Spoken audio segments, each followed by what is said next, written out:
Assalamualaikum warahmatullahi wabarakatuh. Saya akan memaparkan materi tentang memahami teks prosedur kelas 9.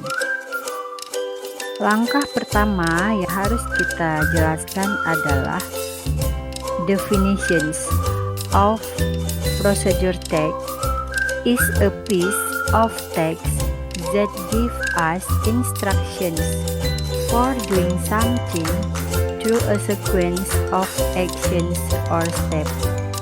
Atau dalam bahasa Indonesia, teks prosedur adalah sebuah teks yang memberikan kita perintah atau instruksi untuk melakukan sesuatu melalui urutan tindakan atau langkah-langkah. Jadi instruksi ini tidak hanya membuat makanan atau minuman saja, tetapi bisa juga mengoperasikan peralatan lain.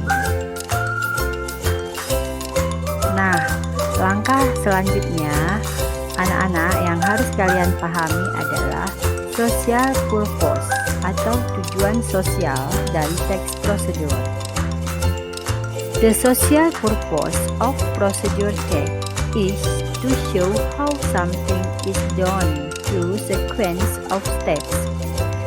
Jadi, dalam bahasa Indonesia, tujuan teks prosedur itu adalah untuk menunjukkan bahwa sesuatu dilakukan melalui serangkaian langkah yang berurutan. Jadi, dengan melakukan sesuai langkah, diharapkan kita bisa mendapatkan hasil terbaik juga untuk menghindari kecelakaan, bencana, ataupun pemborosan.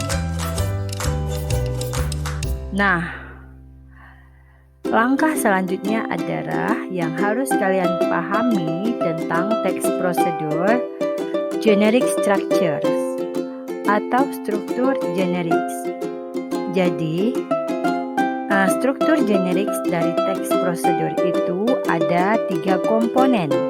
Yang pertama yaitu goal atau judul. Jadi, di goal itu yang dijelaskan adalah what we are going to make or to operate. Contoh, misalnya how to make an ice cream, how to make fried rice, how to connect a wireless mouse, how to wear a mask. Kemudian yang kedua, materials or ingredients, yaitu bahan-bahan, dan equipment, yaitu peralatan yang dibutuhkan. What we need in the process, yaitu apa yang kita butuhkan dalam prosesnya. Misalnya, contohnya seperti 2 cups milk or cream, 2 tablespoons sugar, computer, mouse, mask, washing machine. Dan langkah yang ketiga adalah steps or directions atau langkah-langkah dari pelaksanaannya. What must we do? Contoh, first, prepare the cooking equipment. Finally, your wireless mouse is ready to use.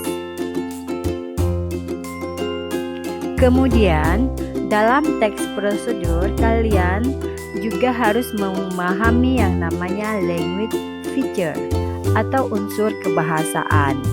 Jadi, dalam teks prosedur, kita bisa menggunakan 2 unsur kebahasaan. Yang pertama menggunakan simple present tense, yang kedua bisa berbentuk kalimat imperatif atau kalimat perintah.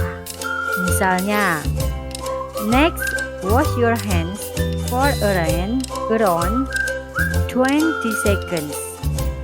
Kemudian yang ketiga, bisa juga kita menggunakan action verbs seperti make, take, boil, and cook.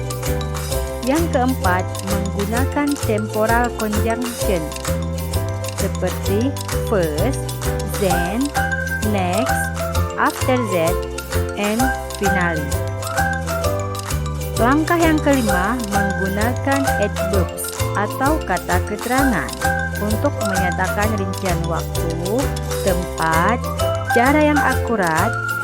Contoh, for 5 minutes, 2 hours. Kemudian, untuk teks prosedur, guru juga harus memilih teks yang tepat sehingga dapat memberikan manfaat kepada siswa.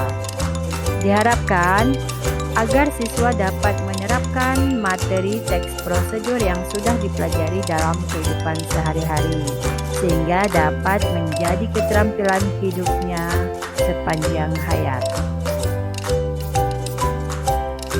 Demikianlah penjelasan singkat tentang bagaimana memahami teks prosedur. Sekian, terima kasih. Wassalamualaikum warahmatullahi wabarakatuh.